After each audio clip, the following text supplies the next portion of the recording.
My style of riding is really smooth. I kind of idolized Johnny O'Mara when he rode, and a lot of people say I ride a lot like him, or John Michelle Bell, or even McGrath.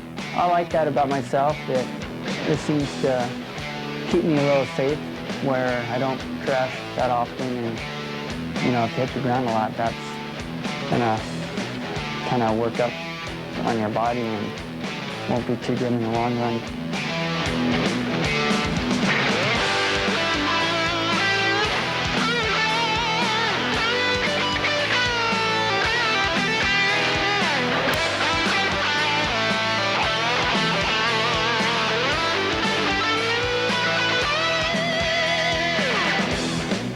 I try to ride really smooth, and when you're riding smooth, you kind of get into a groove where you're not making no mistakes. You're just ripping off lap after lap, and your lap times, I mean, are the same every single lap, and where the other guys might screw up a little, lose time.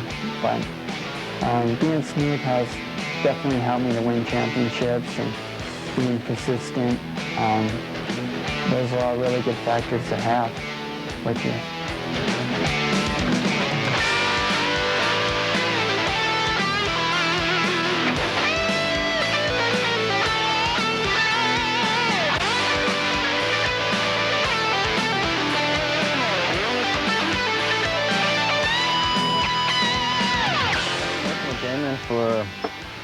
This is my second year I've been working with him. I've really enjoyed working with him. He's a really talented rider. He's excellent to work with. It's something a mechanic always dreams of, is, you know, having a rider that puts in 100%. Damon is a very good technical rider. His timing is really good, and he is light on the bike.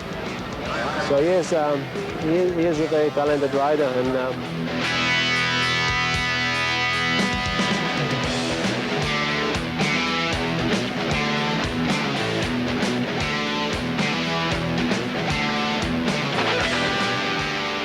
I didn't think about what I could be.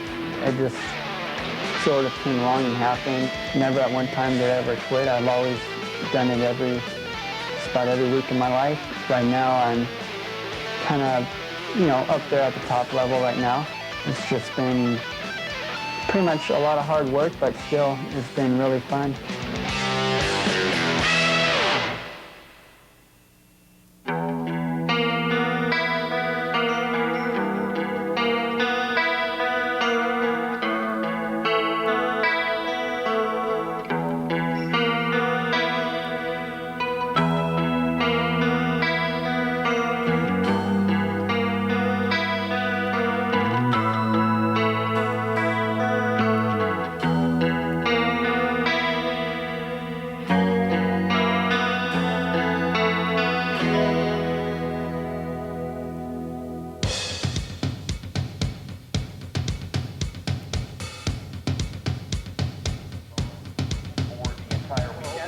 Welcome to Washougal Motocross Park for the 15th annual Washougal National Motocross.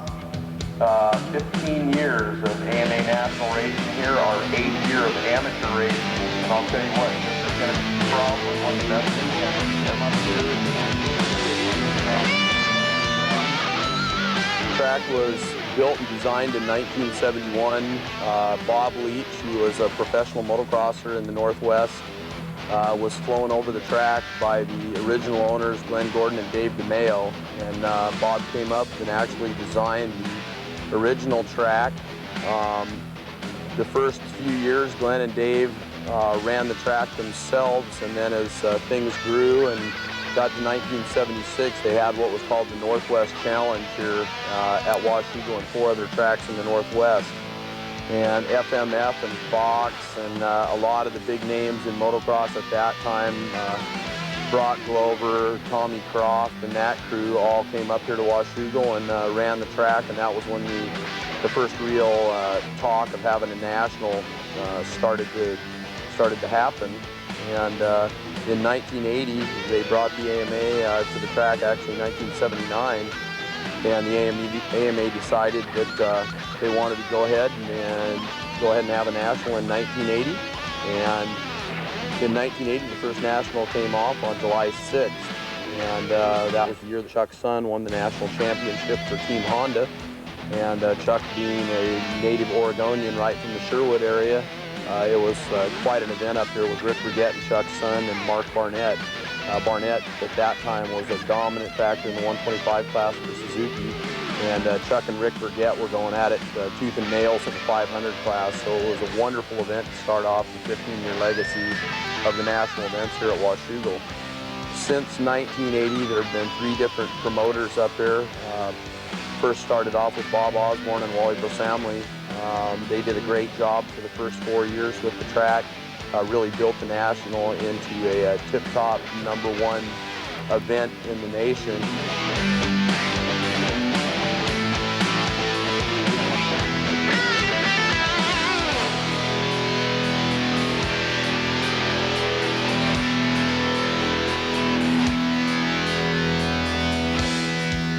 Washougal, which is up in Washington, is probably the nicest track in the country for sure, with the scenery and the big trees, the dirt, everything makes it really great. And it's definitely one of my favorite tracks on the circuit. This year I didn't do too well there, but in the past years I've done pretty good there, and I like it a lot. And you know, this year I got to spend a little bit of time doing some play riding, where normally I just go out and race on the track and that's it. But this year I kind of got to enjoy it a little bit more, and it was really nice to be up there. The best thing about it is that Ralph Huffman and Carolyn Huffman, who now own the property and had leased the property since 1988, they're just fantastic people, and they will do absolutely anything to ensure that motocross in the Northwest is kept at the top level throughout the United States. I mean, Ralph's kind of a shy person underneath, but I'll tell you what, there is no better person as an advocate for motocross in the nation as far as I'm concerned. Ralph and Carolyn do a lot for the sport that nobody really ever knows about. Ralph would just as soon be on his cat out in the middle of the track and not have to worry about anything care in the world except ripping dirt. I started this helping at a little local track where I live, and they liked the cat work I did, and we just got more and more involved, and then I got the help in Wally that was running Washougal up here a little bit financially wise, and I helped another individual, and he had 2 years of dust up here and about bankrupt the track. And part of the deal I had is that I could give it a try, take it over, and that's what I did. And since then, I've just been trying to build it into being one of the top tracks in the United States. One thing I'd like to say about this track up here is people really like it, and a lot of people support it. But also, I've got, I can't name them all, but I've got a great support of workers. I've got good workers. I've got a lot of good people that work up here and help me, and it's really what helped make the success of this track.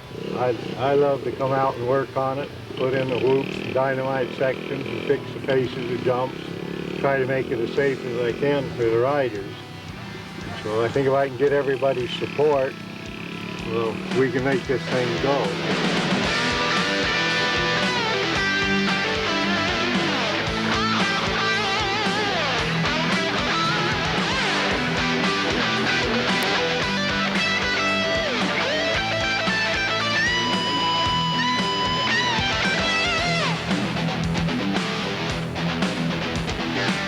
The start is very important at Washougal. Although it's a bit short, that could be the only problem with the whole track, but it is a little bit hard to make up time because it's a very fast track. And you gotta, this year, unfortunately, I had to come from about last place, but I did a work up to 7th, which is pretty good at Washougal, where if you do get a good start, it's real easy to run up front, but coming from behind, it's really hard to make up time. We hope that you know, all the fans, the riders, the racers, the families, the sponsors will continue to support Washougal Motocross Park for as long as we can continue to run. And I think with Ralph and Carolyn buying the park and having 180 acres here, it's going to ensure motorcycle racing will stay real healthy in the Northwest for a long time to come.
I like to go out and play ride and jump around and do a lot of different tricks on the bike, tabletops, and you know, it's basically having a lot of fun. And I started to do a can-can, which it's kind of like the McGrath knack-knack, but instead you bring your leg and put it up and over the gas tank on the other side of the bike. And the first rider I saw do that was Brian Swank. He did it at a couple races. Then I think I saw Mike Craig, he could do a few of them too. And I'm not too good at a knack-knack, which a lot of people could do now, but the can-can, I don't know if it's because my long legs make it a little easier for me, but it's pretty fun for me to do. And I've never crashed doing it, so I think they're pretty safe. They may not look too safe, but I like them.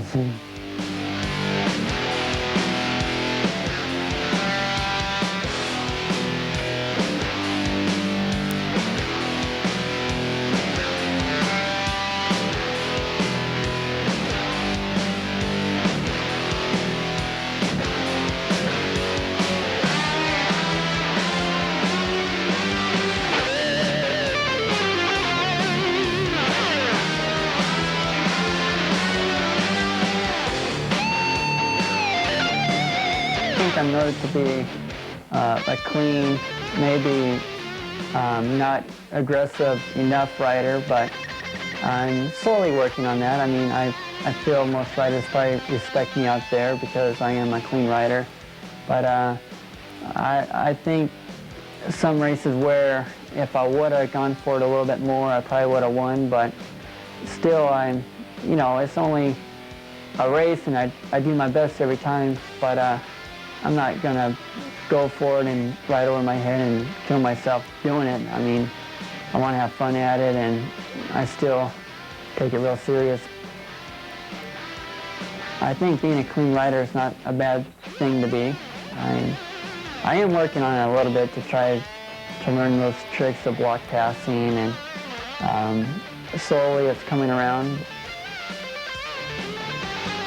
I like the way I ride, and I think most people and all riders should like the way I ride because I am, you know, really safe out there.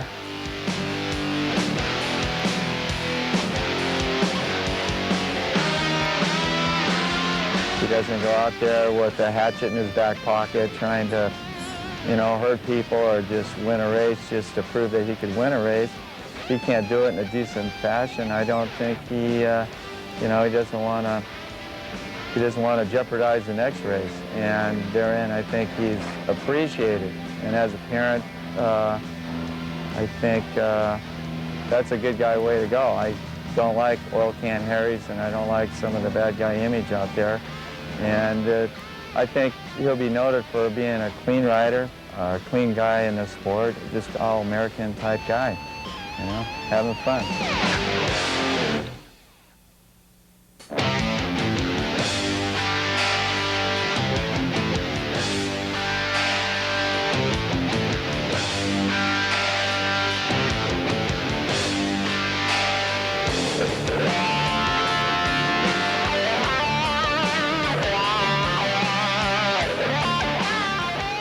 I started working in dealerships, and I've been into the racing thing for a long time. I used to race myself, and I just loved racing, and kind of went from racing to working on them, and been making my living doing this since out of high school. So I've enjoyed it.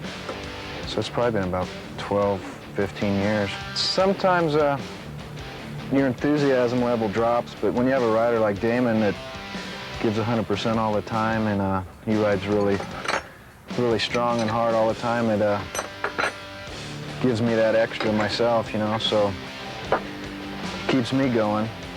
Sometimes if you have a rider that doesn't give 100%, then your motivation really drops, but you gotta do the same thing every week and make the bike the best you can make it. You're pretty happy with it though, everywhere else? It seems it's working, you know, good through the whoop-de-doos, no problem there.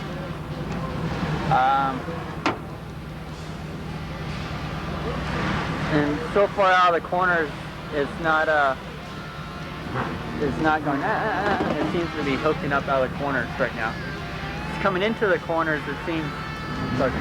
Yeah, a couple corners it looks like you're kicking up a bit, you know. That's the only thing I saw. Yeah. But like you said, the track's pretty smooth, so it's really... On preparation of the bike, I probably spend 16 hours or about 16 hours a week, you know, getting ready for race day. And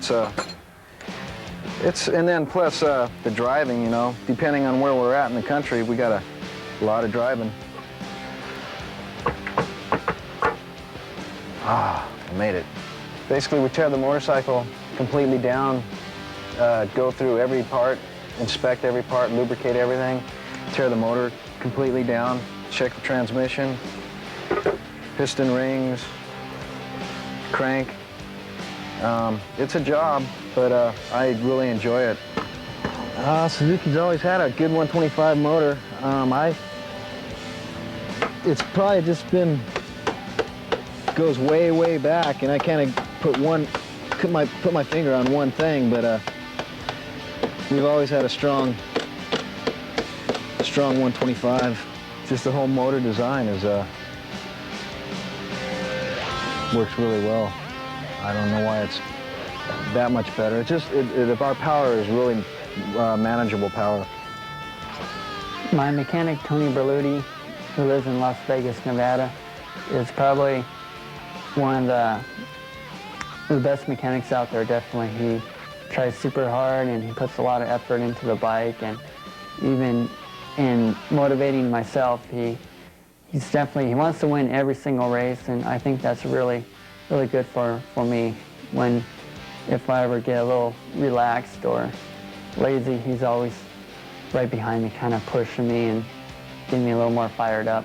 But I like that in him, and it's good for me too. Communication between the rider and the mechanic is so important. Mainly, if you have a rider that can't give your mechanic good input, the mechanic can't make it any better.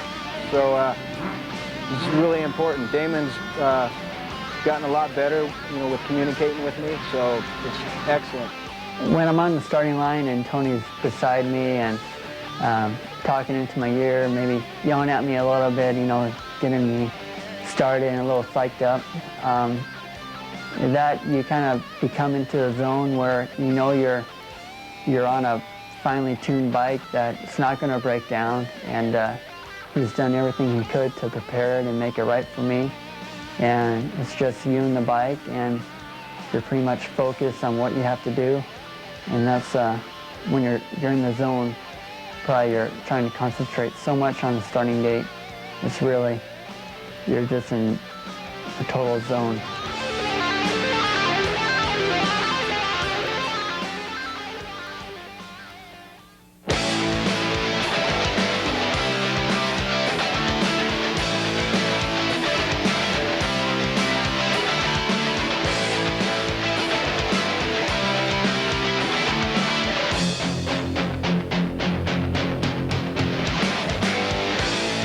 I really like to win races, and that's pretty much why I do it.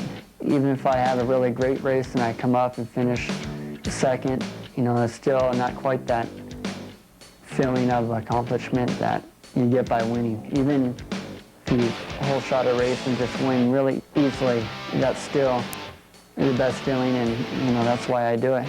I love to go out knowing that I beat everyone that weekend, and it makes me feel good deep down inside, and really I probably won't show it if I went back to school the next day or whatever. I wouldn't talk about it, but you know, inside I would always be really proud of myself.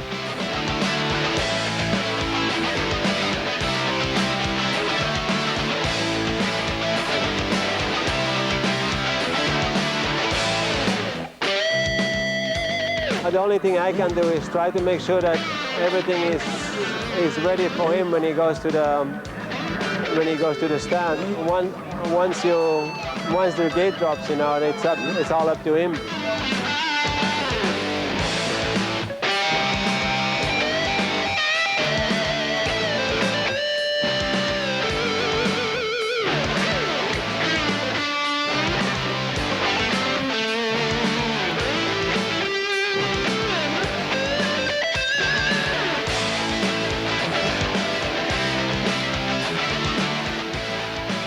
You know, one of his major qualities is the way he rides. He's so consistent, he's almost digital. So you put a pipe on him and you want a stopwatch, and he gets usually, you know, he cranks off lap times that are within tenths, lap after lap after lap. And then you throw something on there that works, and you can substantiate it at this track and that track. It takes a lot of the guesswork out, and it takes a certain kind of person to push it to that limit.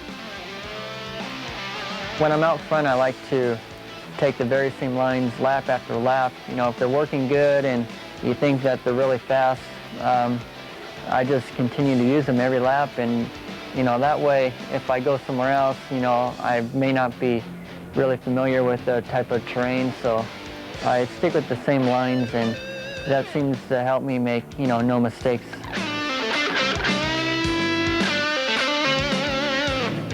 And the whoop-de-doos, there's a lot of throttle control and clutch control. And also, I think probably my biggest advantage is I have longer legs than a lot of the other guys, and I'm able to get farther back on the bike and just leave the thing wide open. And, you know, that helps me out a lot. But on some of them where you have to kind of jump through, you have to be really precise with where your tires land and how hard you gassed it, and, you know, all those points.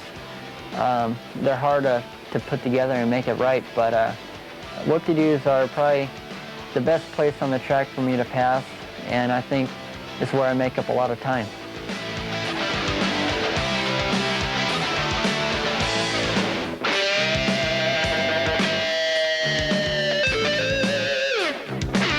Winning the first 6 Supercrosses in a row was really exciting. Then I came back with 2 second-place finishes.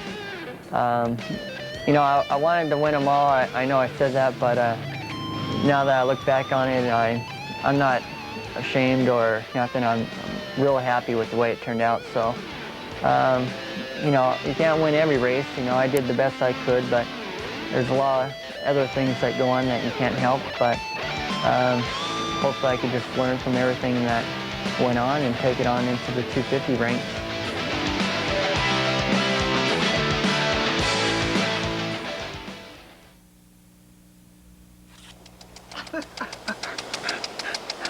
Get it! Get it!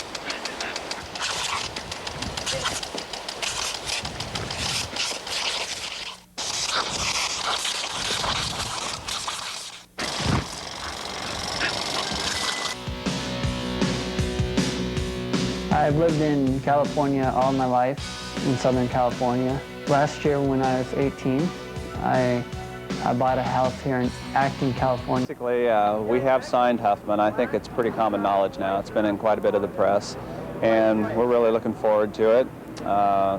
You've asked me about how we think he'll do next year and what the future holds for him. And basically, you know, he's been one of the most successful 125 Supercross riders, and he's a very smooth, calculated, poised 125 rider, and he, I think in everybody's minds, he's pretty much one of the kids of the future that everybody feels will come up and, you know, be one of the kids that'll threaten McGrath in the near future, whenever that time should come.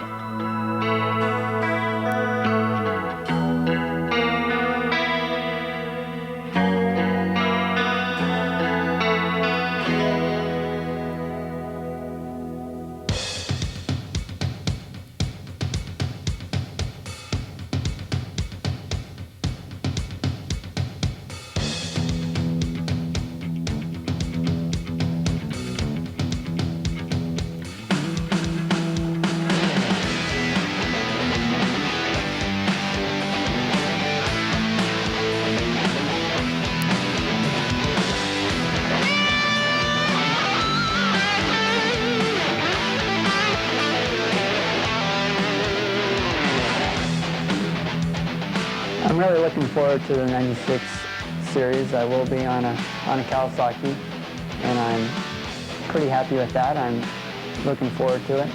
And also I'll be on Kawasaki for the next 3 years, in fact. It's going to be a big change for myself, jumping onto the 250s and on the green bikes, but I think I made the right choice, and I was super happy at Suzuki. I rode them for 4 years, and everything was great with them, and you know, I'm happy that I left them on a good base, and you know, they kind of respected what I did, and they weren't too disappointed. But I'm really happy with what the different changes in my life, and it should be pretty exciting for me. For me, the biggest thing with the 250 is getting used to the power band. Myself, I've always rode 125 for the past 3 or 4 years, and I get on a 250 and it's like a big jump for me, but hopefully riding them all the time I'll be comfortable, which I'm sure I will be. And also the weight difference, they're a little bit heavier, and that's something that it takes a little bit of time to get used to it right when you jump on them, but hopefully for 96, since I'll be riding them full time, I'll adapt to them and just feel really comfortable on them.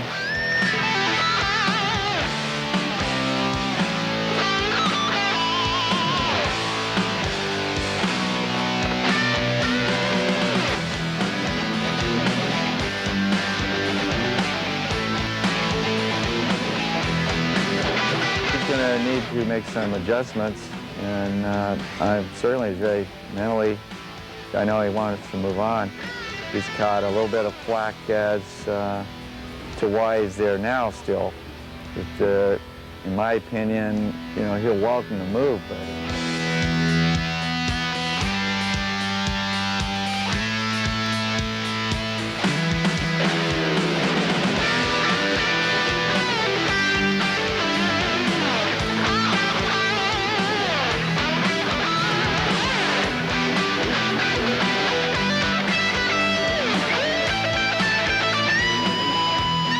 I'm sure it'll probably take me a couple races to figure out where I belong out there on the 250, but I feel I've accomplished everything I could on the 125 in Supercross, and it's time for me to move out, and I'm really looking forward to that. But I'll probably ride 125 Nationals one more year, or a couple more, I'm not too sure. But it should be a great season for me, and I'm really healthy, and I'm looking forward to it.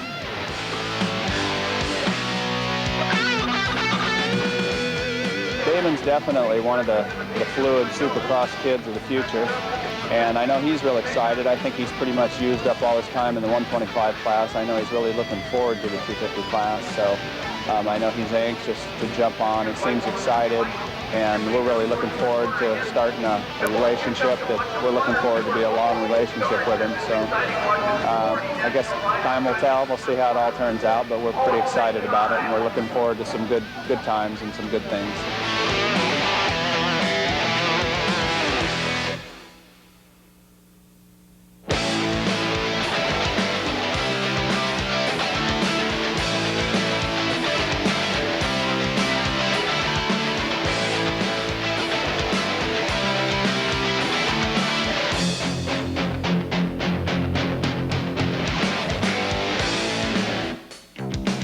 When I was working with him, I've worked with dozens and dozens of other guys trying to replace him. Can't. He's just a very pliable, quiet type person, and you explain something to him and he acts like he didn't hear it, goes out and does it immediately. So he learns fast and he listens good, and that I think has been a big factor for him. He knows how to be still and listen.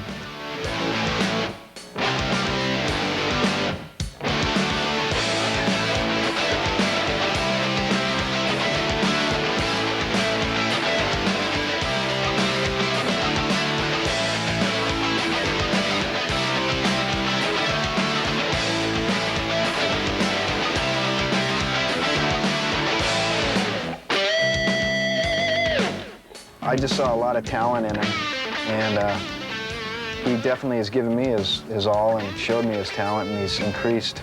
His riding skills and abilities increased tenfold from when I first started working with him. He's really young. He still is very young. It was difficult at first because he's really quiet. I didn't really know how to take him, but he's kind of let his hair down, so to speak, and we crack up and have a good time quite often now.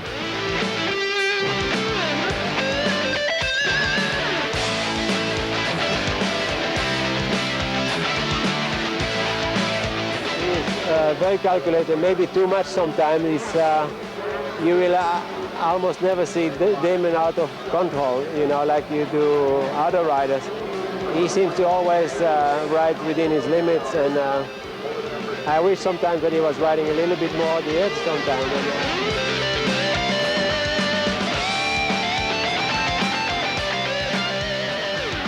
I want to be remembered as a good hard rider that never gave up, and also as a national champion and a Supercross champion, and a really nice guy that always took time for the fans and thanked everyone, and someone that showed that they really loved the sport and took time to do a lot for the sport. And I think I could do that someday, and also, you know, take time for the kids that I meet, and I think that's really important to me, to take time for the fans, and they always really seem to appreciate that.